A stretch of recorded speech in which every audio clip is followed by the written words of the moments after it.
Unimar Radio y Televisión presenta el siguiente programa.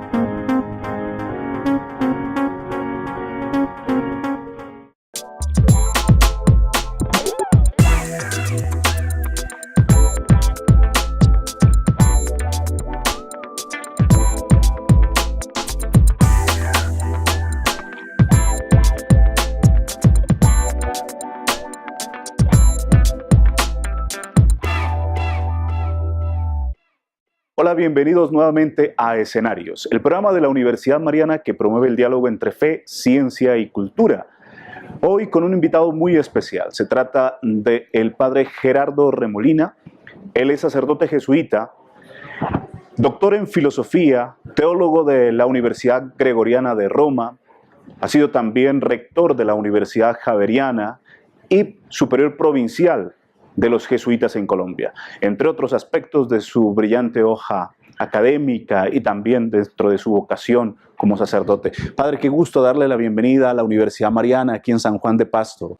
Muchísimas gracias, realmente me siento muy complacido porque había oído hablar mucho de la Universidad Mariana de Pasto, pero nunca había tenido la oportunidad de estar aquí, conocer ya más directamente sobre todo a los profesores, el cuerpo directivo, como he estado en estos días conociéndolo, y luego pues las instalaciones que verdaderamente me han llamado mucho la atención.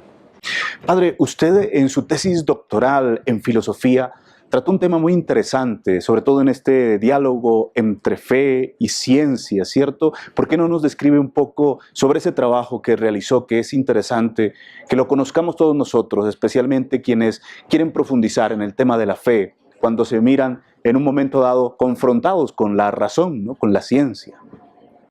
El trabajo que yo hice para mi tesis doctoral en filosofía fue sobre un autor alemán muy importante del siglo pasado. Yo creo personalmente que junto con Heidegger fue tal vez de los filósofos más notables del siglo pasado en Alemania. Es un autor que fue muy prolífico. Él escribió muchísimas cosas sobre cultura, sobre historia y desde luego pues sobre filosofía, pues era filosofía de todos estos temas. Yo tuve la fortuna de que cuando iba a comenzar mi tesis doctoral, él publicó un libro que de alguna manera fue como una síntesis de su filosofía, y el título del libro era La fe filosófica frente a la fe revelada, o sea, frente a la fe religiosa. Entonces, a mí me pareció un tema muy importante, apasionante, y realmente lo es. Y entonces, mi trabajo fue profundizar en ese sentido, pero tratar de entablar un diálogo con él desde el punto de vista de la fe religiosa. Entonces, fe filosófica y fe religiosa, ¿cómo pueden dialogar entre sí y hasta dónde se puede llevar? Esa tesis fue publicada en Madrid, en la editorial Gredos, en la sección de filosofía. De manera que si alguno quiere profundizar, se puede encontrar en esa. Y con el título de mi tesis es Karl Jaspers en el diálogo de la fe. Padre, muchas gracias. A propósito de ese tema, padre, tenemos, gracias a su presencia en el desarrollo de la Universidad Mariana, el diplomado de Dirección Universitaria.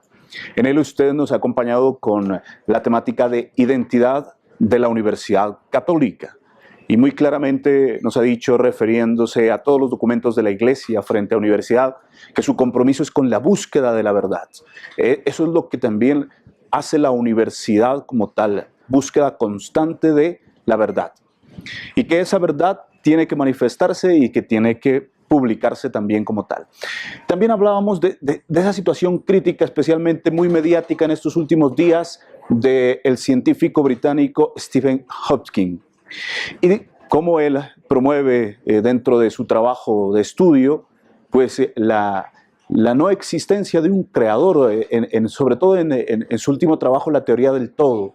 Yo le pedía también esa posición suya frente a este tema. ¿Cómo podíamos orientar a los televidentes cuando hay una persona, un científico que ha hecho un trabajo frente a este tema, y cómo lo podemos ver desde los ojos de la fe y también desde la ciencia, esta realidad que está discutiéndose actualmente? El problema que a mi manera de ver existe desde el punto de vista de Hawking es quizás la no suficiente comprensión de lo que es la creación. Si cuando hablamos de un creador, bueno, ¿en qué consiste pues esa acción del creador?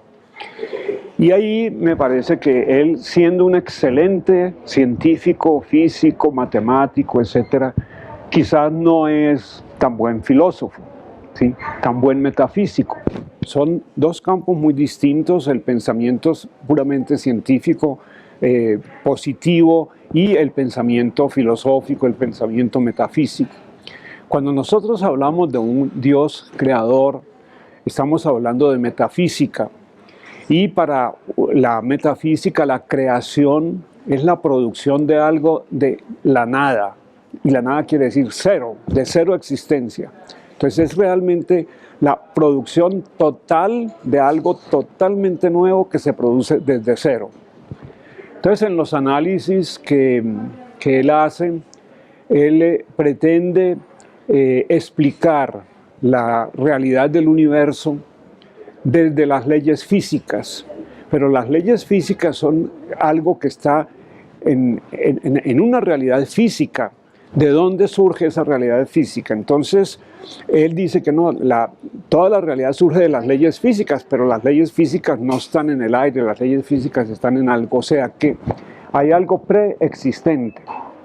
Y sin duda alguna, pues las leyes físicas pueden explicar muy bien todo lo que ha sido el desarrollo del universo, pero el presupuesto es un presupuesto que no es suficientemente fundamentado por esta razón que acabo de decir.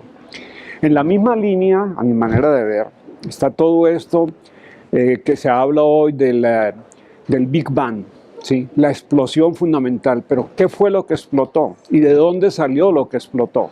Padre, usted también ha acompañado en la dirección de la Universidad Javeriana varios años como rector.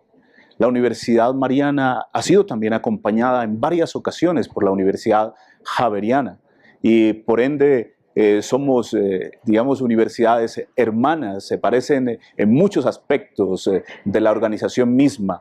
¿Usted cómo mira esa relación, padre? ¿Qué podría en este momento actual, cómo podría establecerse unas relaciones, unas nuevas relaciones? ¿Qué estrategias se podían implementar entre la Universidad Javeriana, que está en unas regiones de Colombia presente, con la Universidad Mariana, para hacer nuevos diálogos, ¿no? Unas nuevas estrategias, y así promover el desarrollo de nuestras regiones? Yo creo que ciertamente debemos buscar una mayor colaboración entre todos. A mí me parece que es un deber de las universidades el apoyarse, el colaborar mutuamente. A veces, por ejemplo, entre las universidades lo que suele haber es más bien una competencia entre unas y otras, a ver cuál capta más alumnos, cuál tiene los mejores profesores, y todo eso, pues diríamos, es muy legítimo. Pero yo creo que es todavía mucho más legítimo y más importante el buscar una colaboración. Entonces, me parece que la posibilidad que hay es buscar en qué forma se puede colaborar entre una universidad y otra, entre la Universidad Mariana y la Universidad Javeriana, por ejemplo, ¿sí?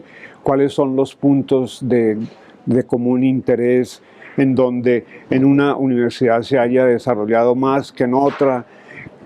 Yo creo que todos podemos aprender de todos. Todos podemos aprender de todos. Y entonces, por eso establecer estas colaboraciones y este tipo de diálogos es algo muy importante. De manera que realmente yo en este momento no estoy en la dirección de la Universidad Javeriana, pero lo que puedo sugerir es tratar de entrar en una relación más directa, si se quiere, con propuestas concretas para ver de qué manera se puede establecer este tipo de colaboración. Él es el padre Gerardo Remolina, sacerdote jesuita, ex rector de la Universidad Javeriana, también ha sido superior provincial de la comunidad de jesuitas en Colombia. Después de estos mensajes seguiremos hablando sobre esta experiencia que él tiene, especialmente en la compañía de Jesús y también en lo que fue el proceso de acreditación de la Universidad Javeriana, porque fue bajo su dirección, bajo el rectorado del padre Gerardo Remolina, que se logró precisamente ese objetivo en esta institución de Colombia. Ya volvemos con Telepasto, Mirada Sur.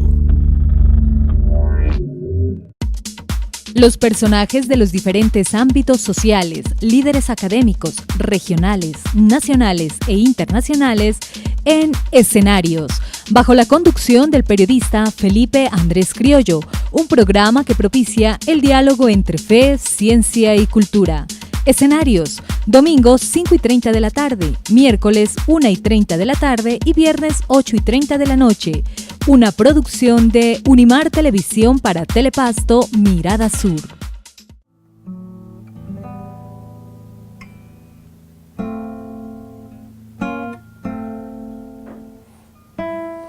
Mi nombre es Andrés Zapico, soy concertista en guitarra clásica de Chile y estaré a cargo de conformar la Orquesta Clásica Latinoamericana impartida por la Universidad Mariana. Mayores informaciones en Bienestar Universitario.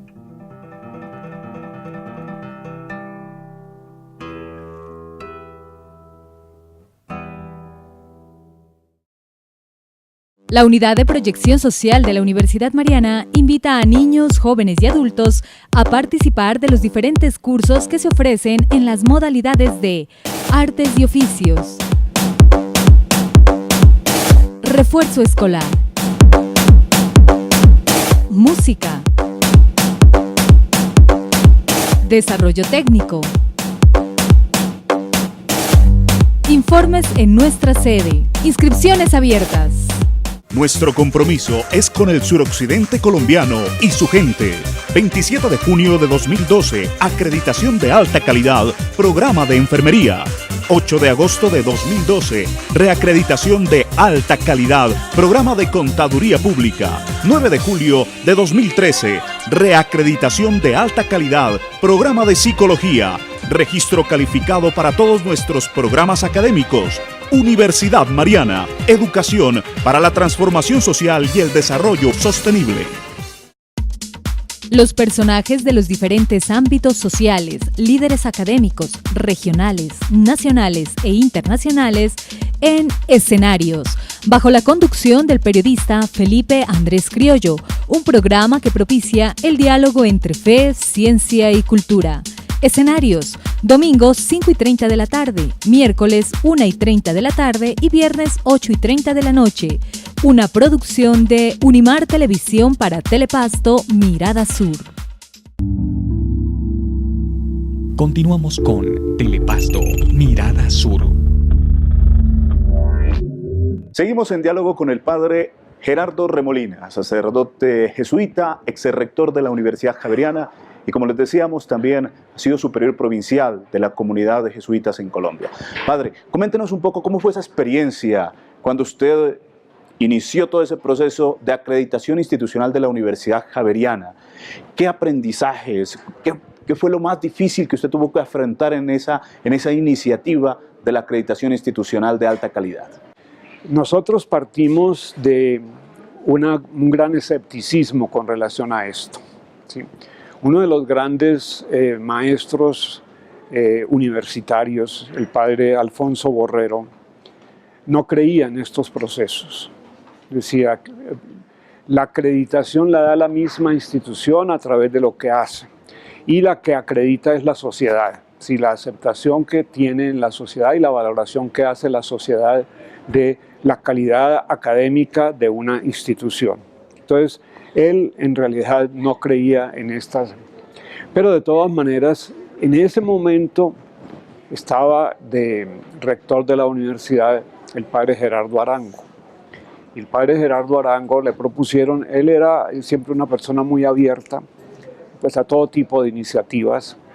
Y entonces, pues él dijo, bueno, eso es interesante, ¿por qué no asumimos a ver la manera de, y exploramos la manera de ver si podemos llegar allá? Había que comenzar con acreditación de programas, desde luego. Y entonces, en ese momento yo estaba de decano de la Facultad de Ciencias Sociales. Y a él se le ocurrió que una de las carreras que podría obtener esa primera acreditación de programas era la carrera de literatura, que estaba en eso. Porque realmente teníamos unos excelentes profesores, se había tenido una proyección muy grande, muy buena. Y entonces a mí me pidió, como decano, que por qué no iniciaba el proceso de acreditación de la carrera de literatura a manera como de experimento para ver en qué forma se podría abrir después a otros programas. Pues yo también lo asumí con un poco de miedo. Y la primera dificultad, o mejor, el primer interrogante que tuvimos a propósito de esto de la acreditación fue el tipo de indicadores que se proponían para la autoevaluación de la carrera, del programa, porque nos parecía que eran demasiado cuantitativos, ¿sí? Cuántos profesores tienen, cuántas publicaciones han hecho, cuántos estudiantes, cuántos egresados, etc. Había algunos otros, pero mucho más pequeños, más reducidos, de tipo cualitativo.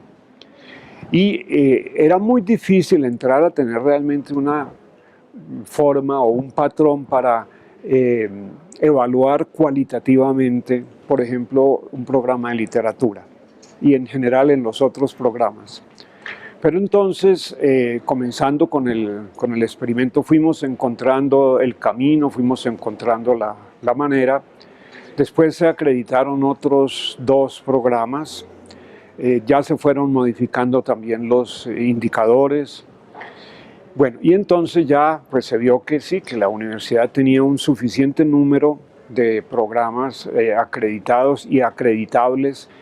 ¿Por qué no se iniciaba entonces la acreditación institucional de toda la universidad? Y yo asumí esa idea siendo rector. Me pareció que era un reto muy grande que ciertamente podía beneficiar no solamente a la universidad sino al país, proponiendo pues formas de mejora de la calidad académica, y no solo académica sino de todo el conjunto, porque son 10 factores los que se evalúan para dar la acreditación institucional de una universidad. Entonces se conformó un equipo para ir estudiando los diversos factores que se iban a evaluar y a hacer la evaluación correspondiente. Pero ahí lo más importante, creo yo, fue el haber comprometido a toda la universidad en el proceso de acreditación. Porque eso no es algo que lo haga el rector, que lo haga el consejo directivo, que lo haga un equipo que se ponga a evaluar las cosas, sino realmente es un proceso en el cual tiene que estar involucrada toda la universidad. Y cuando digo toda la universidad son profesores, estudiantes, administrativos, porque la calidad es total, la calidad es integral. Padre Gerardo, ¿cuál fue el factor, cuál fue la condición que se le presentó con mayor dificultad a la Universidad Javeriana en miras a su acreditación y cómo le dieron respuesta? ¿Qué estrategia utilizaron ustedes para resolver la misma? Es muy difícil decir cuál fue lo más difícil, porque todos fueron difíciles, o sea, todos tuvieron un grado de dificultad. Pero quizás recordando, porque esto ya hace mucho, esto fue, la acreditación la obtuvimos en el 2002, entonces ya son 12 años y el proceso pues fue relativamente largo. Pero bueno, yo creo que fue lo que se refirió especialmente a profesores y estudiantes, ¿verdad? Lo que era cómo se seleccionan los profesores, cómo se forman los profesores, cómo se administra el cuerpo profesoral. Ese fue uno de los temas más importantes que creo yo que era difícil. Y lo mismo con relación a los estudiantes, ¿verdad? Todo el proceso de admisión a la universidad, de acompañamiento de los estudiantes en su carrera, de permanencia de los estudiantes en la universidad. Obviamente cada uno de esos factores tiene su propia dificultad, pero quizás a la pregunta tuya pueda responder en esa forma. Bien, padre, desde su experiencia como rector y desde toda su visión que tiene de la dirección universitaria, ¿cómo mira las tecnologías aplicadas a la educación desde su pertinencia actualmente en un mundo globalizado? ¿Cuál es su opinión frente a ese tema? Yo creo que son algo indispensable y realmente las universidades tienen que entrar por ese camino. Es simplemente lo que nos ofrece las nuevas posibilidades del avance de la tecnología. Pero, ojo, son un instrumento. Las tecnologías son maravillosas, son extraordinarias, pero son solamente un instrumento. Y ese instrumento de ninguna manera va a reemplazar a las personas. El contacto directo profesor-estudiante, maestro-estudiante, ese no lo puede reemplazar nadie, no lo puede reemplazar una máquina, no lo puede reemplazar una tecnología. Y el peligro que tenemos con las tecnologías es alienarnos en las tecnologías, ¿sí? De tal manera que prescindamos de las personas. Yo creo que, como decía, tenemos que estar al día en el empleo de las tecnologías, pero eso implica una nueva modalidad de educación, en donde el profesor está presente, pero de otra manera. Es muy importante en el sentido de la extensión que se puede hacer de la educación, la multiplicación que se puede hacer de los conocimientos a través de las nuevas tecnologías.